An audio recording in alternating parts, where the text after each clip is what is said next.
Welcome to the Deep Dive. Today, our source material is, well, it's quite a dizzying stack, really. We're looking at massive street protests, really chaotic local elections, some deeply disturbing stuff from the, global elite circles, and high-level international trade talks. Yeah, it seems totally all over the place at first glance. But our mission here is to pull these threads together, to synthesize these seemingly disparate events. We're trying to find that common dynamic.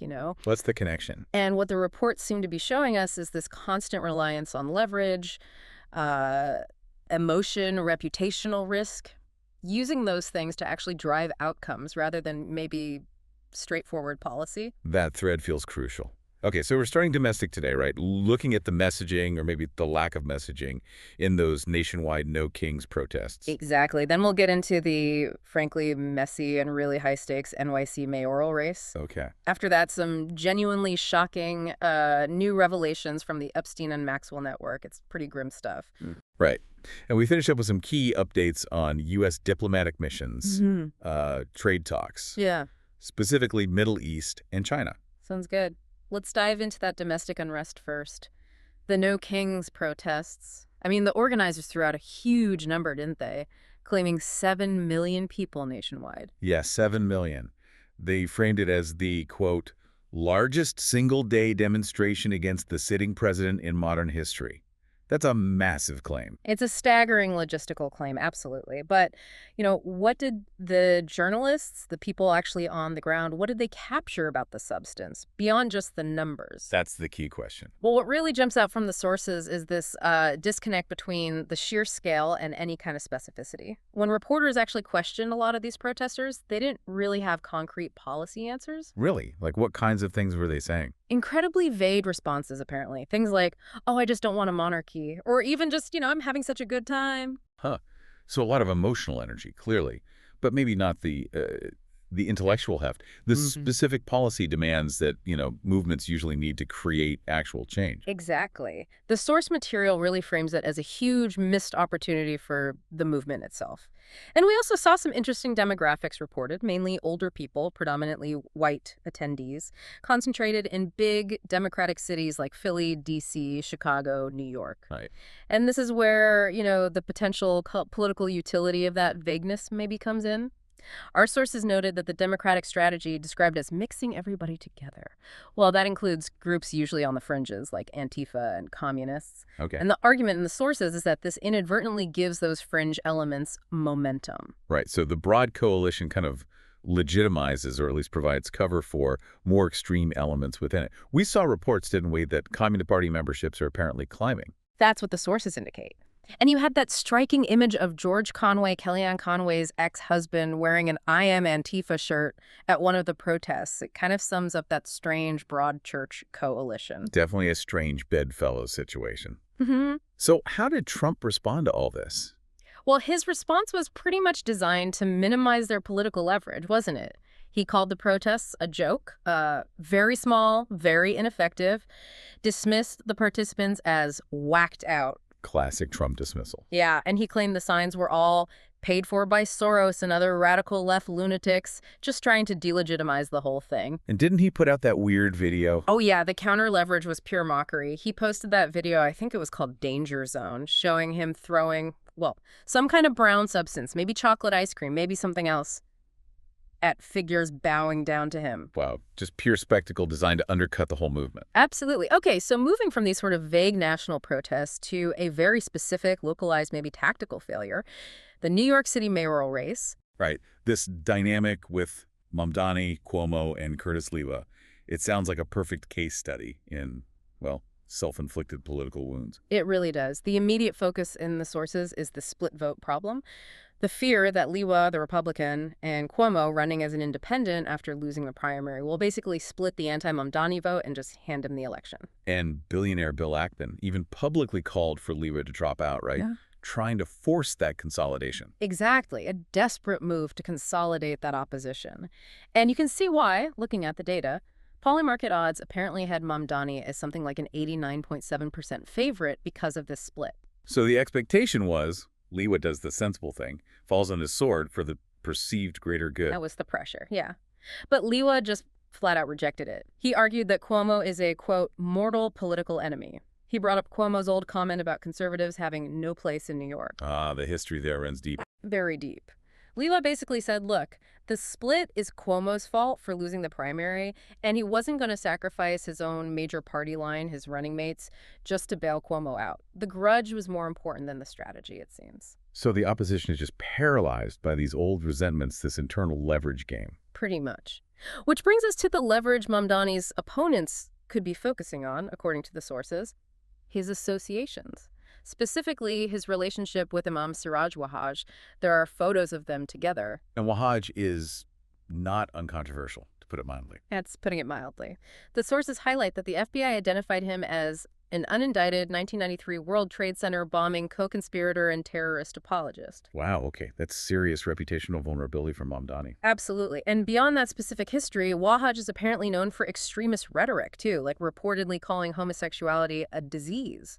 That association seems like potent reputational leverage against Mamdani, but his opponents are too busy fighting each other to use it effectively, it seems. That inability to coordinate, it feels like a theme, doesn't it? Especially when we get into the elite sphere. Let's pivot now to what sounds like the absolute darkest part of this deep dive. The new Epstein and Maxwell revelations. Yeah, this is mainly coming from Virginia Giuffre's post-mortem memoir, Nobody's Girl. It was released in October. And the claims are pretty horrific. Horrific doesn't really cover it. Giuffre alleged that Epstein and Maxwell actively tried to coerce her, when she was still a teenager, mind you, to actually have their baby. Yeah, their baby. What does that even mean? The deal they allegedly proposed just shows the scale of the leverage, the financial power they wielded. A reported $200,000 a month allowance, a mansion, nannies, all provided she signed over all legal rights to the child. That's monstrous, a level of calculation. It's chilling. And the memoir goes further, claiming an assault involving Epstein and Prince Andrew resulted in conception. And tragically, she says it ended in a miscarriage, waking up in a pool of blood. It's just devastating detail. And speaking of Prince Andrew, the timing around this book release is, well, let's say suspicious. He gave up his Duke of York title just before it came out. Right before. And now UK authorities are reportedly investigating claims that Andrew actually used police resources, taxpayer money, to try and dig up dirt on Giuffre. Trying to discredit her preemptively, perhaps? Using the state apparatus for personal cover-up. That's the allegation. And then you have those resurfaced reports that Epstein had been secretly bankrolling Andrew's ex-wife, Sarah Ferguson, for something like 15 years. It just cements that deep financial entanglement, that potential leverage. This web just seems endless. It stretches into places you wouldn't expect, like Walter Cronkite. Yeah, that was a jaw-dropper in the new documents. Walter Cronkite, the most trusted man in America, apparently flew to Epstein's island in January 2007. 2007. That's after Epstein's first arrest in 2006 for soliciting minors. Exactly. Cronkite was 90 years old at the time. It just raises so many questions. But if you want to see the financial heart of the alleged blackmail operation, the clearest example seems to be the dealings with private equity billionaire Leon Black. Right. He paid Epstein a huge amount, didn't he? Like $158 million.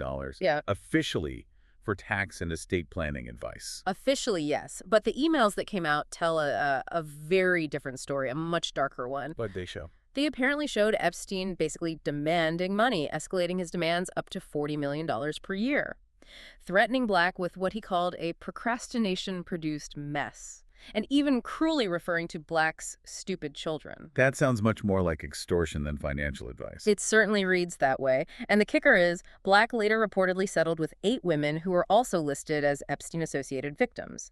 It strongly suggests that $158 million wasn't for tax advice at all, but was tied directly to leverage gain through, sexual compromise and outright blackmail. It was a business model built on destroying reputations, using that fear as leverage. Precisely.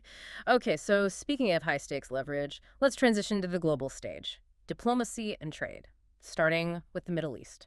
Yeah, the Jared Kushner and Steve Witkoff interview on 60 Minutes seemed pretty revealing about the dynamics there. It was, particularly when Kushner discussed the U.S. response to the Israeli strike on Qatar, where a Hamas negotiator was apparently being hosted.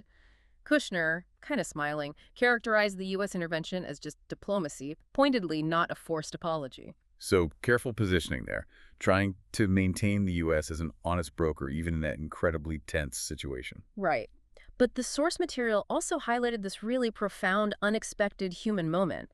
It happened between Steve Witkoff and the Hamas negotiator. What happened? Well, the negotiator's son had just been killed in an Israeli strike. Awful tragedy. And Witkoff, in that moment, shared his own grief, telling the negotiator that his own son had died young, at 22, from an opioid overdose. Oh, wait, seriously. A U.S. negotiator and a Hamas negotiator found common ground over the shared pain of losing a son in the middle of all that conflict. That's what the report detailed. An unbelievable moment of just shared humanity, right when you'd least expect it, completely cutting through the political postures. How did that impact things, do we know? That personal connection? The sources suggest it was actually key to maintaining some level of trust, some channel of communication in that incredibly fraught environment. Kushner also revealed something interesting about the Trump administration's internal view on Israel. Oh, yeah. He said Trump felt the Israelis were, quote, getting a little out of control and needed to be stopped from doing things that were, quote, not in their long-term interest.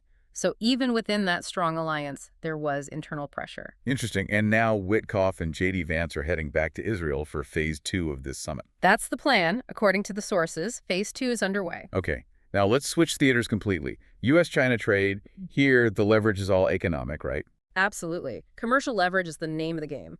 Scott Bessent is meeting his Chinese counterpart, trying to defuse these escalating U.S. tariffs, especially after Trump publicly floated that potential 157% tariff. Which even Trump himself called not sustainable. So what's the play there? Well, this looks like classic Trump art of the deal diplomacy, doesn't it? Right before Bessent goes into these critical talks, Trump publicly praises President Xi, calls him an amazing man, says his life is a story for a great movie. Ah, softening the ground.